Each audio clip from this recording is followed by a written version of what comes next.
Subscribe now and press the bell icon. Never miss an update.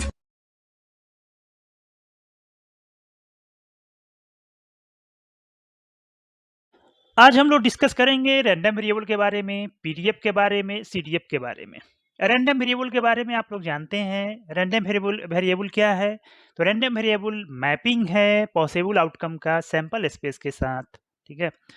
तो सबसे पहले हम लोग समझते हैं रैंडम वेरिएबल।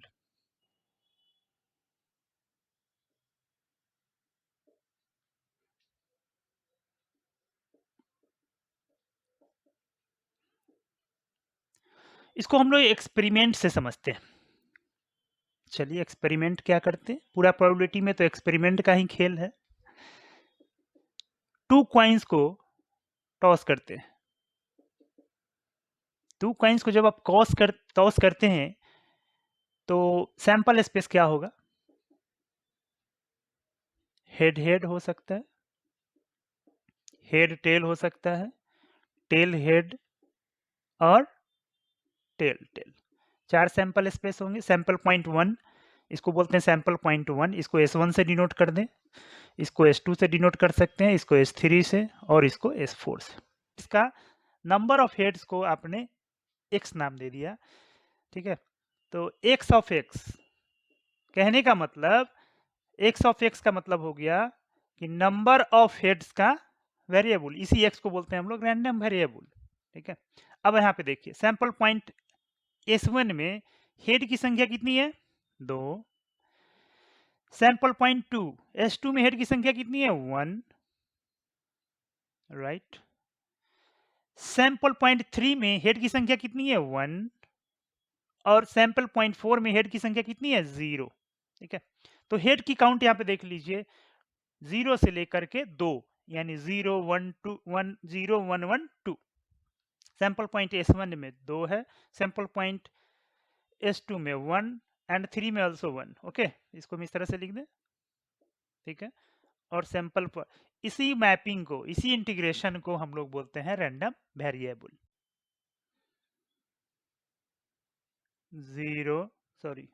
2 यहाँ पे आ रहा है 1 और यहाँ पे आ रहा है 0, ठीक है? यहाँ पे x क्या है? Number of heads. x of x क्या है यहाँ पे? x of number of heads, ठीक है? इसी को बोलते हैं हम लोग रैंडम वेरिएबल, ठीक है? अब इसका प्लॉट हम लोग करते हैं, प्लॉटिंग करते हैं इसको नेक्स्ट आगे। और x of number of heads, जिसको आपने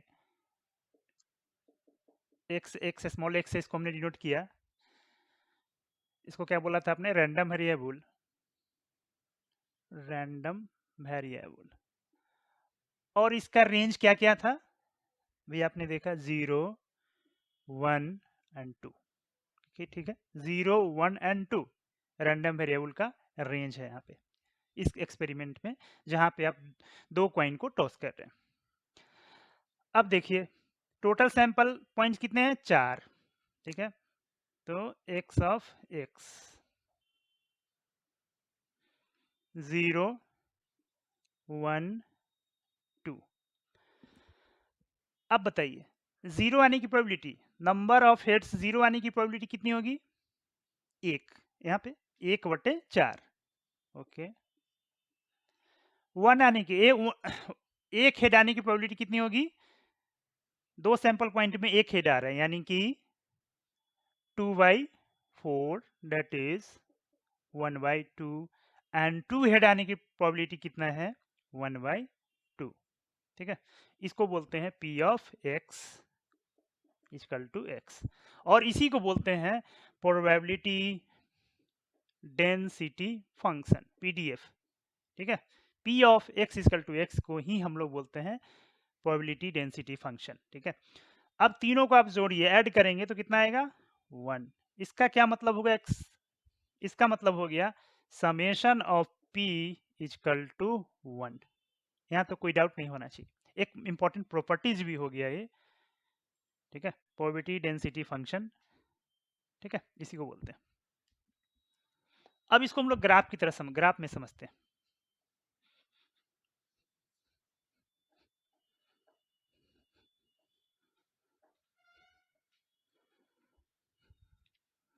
अभी आपने देखा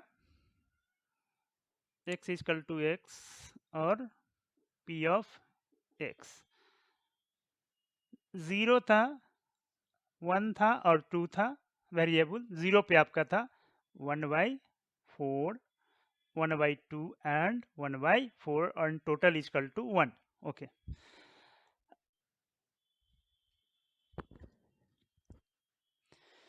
1 और 2 के बीच में 0 है, ठीक है।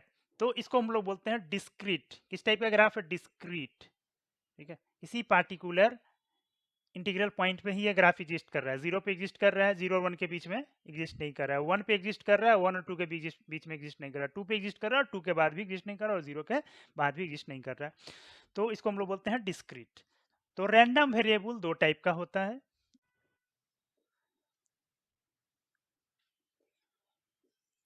First one is discrete and second one is continuous.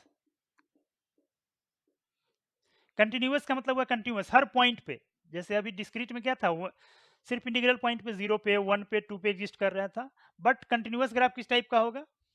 Continuous graph होगा कुछ इस टाइप का, मतलब हर पॉइंट पे वो एग्जिस्ट करेगा। और डिस्क्रीट ग्राफ किस टाइप का होता है? किसी पर्टिकुलर पॉइंट पे वह ही एग्जिस्ट करता है, ठीक है, बाकी पॉइंट पे वह ब्रेक होता है, ठीक है। इस पॉइंट पे जो प्रोबेबिलिटी का वैल्यू होगा पीछे वाले पॉइंट का जोड़ के, क्योंकि यहाँ पे 0 से ही स्टार्ट है तो यहाँ पे 1/4 ही होगा। पॉइंट वन पे तो 1/2 तो होगा ही, प्लस पॉइंट 0 पे जो था प्रोबेबिलिटी, दोनों का ऐड हो जाएगा, यानी 1/4 प्लस 1/2। इसी को बोलते हैं कम्युलेटिव। सैंपल पॉइंट 2 पे क्या हो जाएगा? तीनों का ऐड, 1/4 प्लस 1/2 प्लस 1/4, यहाँ पे ऐड करेंगे तो हम लोग आ जाएगा 1। यानी लास्ट सैंपल पॉइंट पे ऐड करने के बाद 1 आ जा रहा है, इसका मतलब कि आपका cumulative function, cumulative distribution function सही है। ये एक चेक करने का तरीका है, ठीक। x बराबर 0 पे pdf की वैल्यू कितनी है? 1/4। cdf की वैल्यू कितनी है? 1/4, ठीक है। एट पॉइंट x बराबर 0.5 पे pdf की वैल्यू कितनी है? 0, जबकि cdf की वैल्यू कितना हो जाएगा यहाँ पे? 1/4। क्लियर है? उसी प्रकार एट x बराबर 1.5 पीडीएफ की वैल्यू कितनी है? 0, क्योंकि 1.5 पे एग्जिस्ट कर नहीं रहा है पीडीएफ के केस में। बट सीडीएफ के केस में कितना हो जाएगा?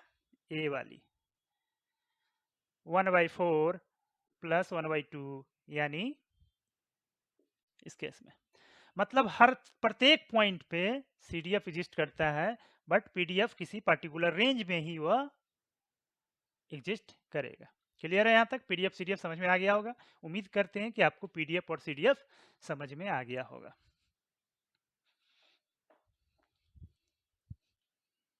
ठीक है। अब हमने जैसे बताया कि पीडीएफ में क्या करते हैं? समेशन करते हैं, समेशन ऑफ पी, ठीक है। कब? जब वह फंक्शन डिस्क्रीट हो, ठीक है। और इंटीग्रेशन करेंगे कब?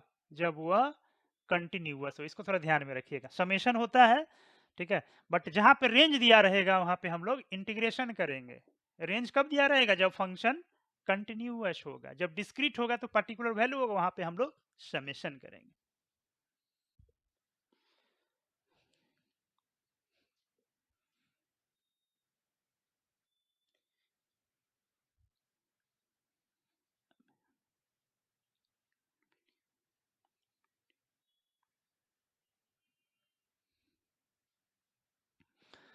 चलिए इस क्वेश्चन को सॉल्व करते हैं। एफ एक्स इजकल टू के एक्स स्क्वायर और एक्स का रेंज दिया हुआ है 0 और 2 के बीच में, तो फाइंड वैल्यू ऑफ के का वैल्यू निकालना है। अब पीडीएफ का प्रॉपर्टीज के हिसाब से जब रेंज दिया हुआ है, हमने बताया था डिस्क्रीट रैंडम वेरिएबल, यहाँ पे एक्स क्या है? रेंज के फॉर्म में। अगर रेंज के फॉर्म में नहीं रहता, डिस्क्रीट के फॉर्म में रहता, तो हम लोग समेशन का यूज करते। चूंकि यहाँ पे रेंज है तो हम लोग क्या यूज करेंगे? इंटीग्रेशन, ठीक है। और इंटीग्रेशन कहाँ से कहाँ तक? 0 से लेकर के 2 तक, ठीक है। इंटीग्रेशन का इस्तेमाल करेंगे, रेंज समझ में आ गया। और फंक्शन लिख दीजिए, फंक्शन है एफ एक्स डी एक्स। और इसका वैल्यू कितना होता है पीडीएफ के प्रॉपर्टीज के हिसाब से? इसका वैल्यू होना चाहिए सम का वैल्यू होता है 1। इसको आप सॉल्व कर दीजिए, आंसर आ जाना चाहिए। के का वैल्यू, एफ एक्स का वैल्यू क्या है यहाँ पे रख दीजिए। दैट इम्प्लाइज 0 to 2 के x square into d x equal to 1। ठीक है, अब यहाँ पे देखिए के बाहर कर दीजिए, हो जाएगा एक्स पे पावर क्यू बाई 3 और फिर इसका रेंज है 2 to 0 इजकल टू 1। इसको सॉल्व करेंगे तो आ जाएगा k into 8 pi 3 equal to 1। That implies k equal to 3/8। आसान क्वेश्चन था, तो ये भी गेट में पूछे हुए क्वेश्चन है। के का वैल्यू 4 विकल्प था, हमने सिर्फ क्वेश्चन लिखा है यहाँ पे, तो आसानी से आप लोग इसको फाइंड कर पा रहे हैं। चलिए इस क्वेश्चन को सॉल्व करते हैं। Consider to events E1 and E2, ये भी गेट का क्वेश्चन है, such that probability of E1 यानी P of E1 is equal to 1/2, P of E2 is equal to 1/3 and P of E1 intersection E2 is equal to 1/5. Which of the following statement is true? Option A is P of E1 union E2 is equal to 2/3. Option B is E1 and E2 are independent. Option C है E1 and E2 are dependent. Option D है P of E1 by E2 यानी ए, यहाँ पे E1 क्या है, dependent event है E2 पे और उसका वैल्यू है 4/5। तो आप क्वेश्चन पढ़िए और इसको सॉल्व कीजिए। ठीक है, डिपेंडेंट और डिपेंडेंट का प्रॉपर्टीज आपको याद होगा, तो आपको याद होना चाहिए कि P of E1 intersection E2 equal to क्या होता था, P of E1 into P of E2। कब, जब वह E1 और E2 इंडिपेंडेंट था। अब देखिए सबसे पहले हम एक ऑप्शन को चेक कर लेते हैं, इसको इसको वैल्यू निकालते हैं। ठीक है, तो इसका वैल्यू दिया है 1/5 equal to P of E1 दिया है 1/2 और P ऑफ E2 दिया है 1/3। गुना करेंगे तो क्या आएगा 1/6, यानी यह इसके बराबर नहीं है। तो इतना तो स्पष्ट हो गया कि दोनों इंडिपेंडेंट नहीं है।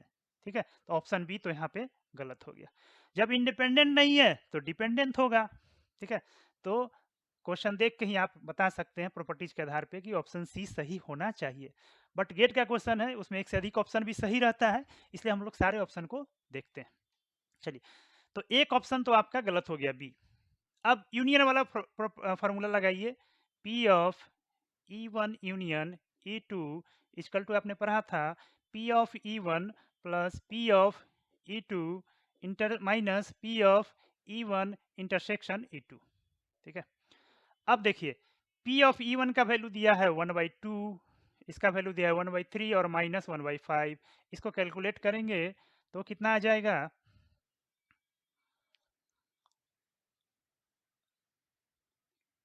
30 और नीचे हो जाएगा 15, ये हो जाएगा आपका 10 और ये हो जाएगा -6, तो आ जाएगा 19/30, जो कि 2/3 के बराबर नहीं है, यानी ऑप्शन ए भी गलत हो गया। ठीक है, ऑप्शन ए भी गलत है, ऑप्शन बी भी गलत है, ऑप्शन सी तो हमने सही चेक किया है। अब डी के बारे में चेक कर लेते हैं, P of E1 by E2। ठीक है, डिपेंडेंट इवेंट्स के केस में हमने बताया था आपको कि P of E1 intersection E2 equal to P of E2 into P of E1 by E2। ठीक है, अब देखिए इसका वैल्यू कितना दिया हुआ है 1/5 equal to P of E2 का वैल्यू 1/3 और ये तो निकालना ही है, रिक्वायर्ड है P of E1 by E2, ये निकालना है। ठीक है, अब इसको ये साइड इसको ले जाएंगे तो कितना हो जाएगा, P of E1 by E2 equal to 3 उधर जाएगा 3/5। तो ऑप्शन डी भी, डी में क्या दिया है 4/5। तो इससे आपको समझ में आ गया कि ऑप्शन सी सही है। तो आप देख पा रहे हैं कि आप गेट का क्वेश्चन कितने आसानी से सॉल्व कर पा रहे हैं। तो आइए कुछ और क्वेश्चन को सॉल्व करते हैं।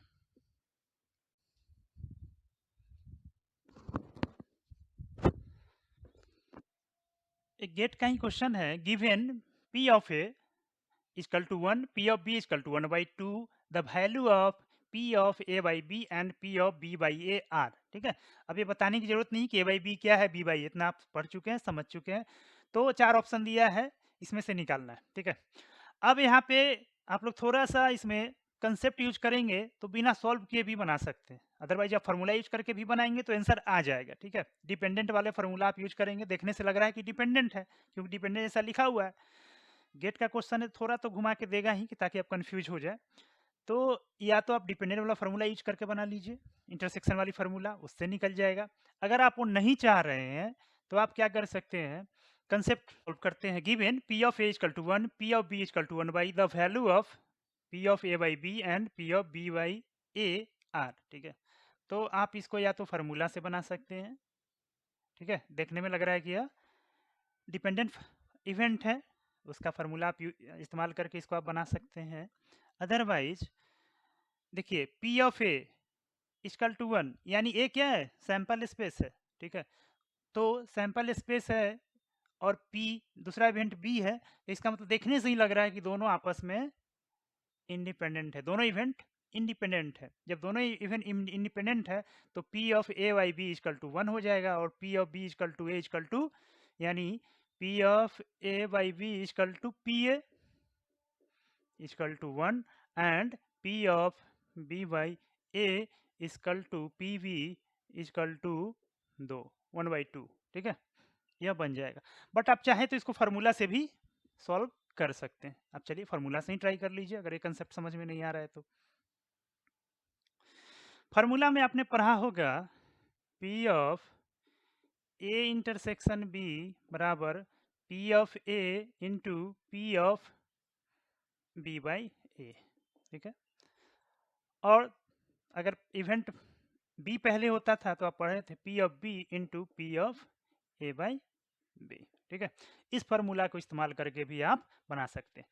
पी ऑफ ए दिया हुआ है 1, यानी इसका वैल्यू हो जाएगा P of B by A.